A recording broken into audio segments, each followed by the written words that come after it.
Hi, my name's Jeremy. This is Stacia. We teach at Uptown Swing. This was level 2, mixing 6 and 8. We reviewed last week, and then this week we worked on some new steps. One of them was an inside turn. Looks like this: 1, 2, 3, 4, 5, and 6. You learned this in level 1. But then we added an extra turn: 1, 2, 3, and 4, 5, 6, 7. That takes it from a 6 count to an 8 count movement. And then we also did a tuck turn and a double tuck turn. Double tuck turn, as they do call it. Here's the tuck turn: 1, 2, 3, and 4, 5, and 6.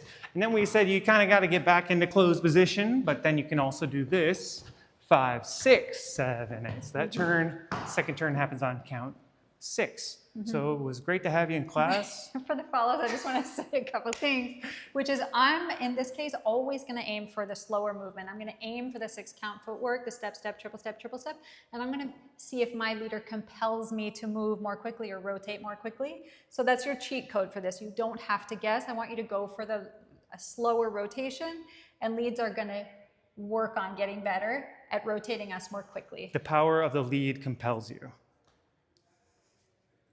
That's it.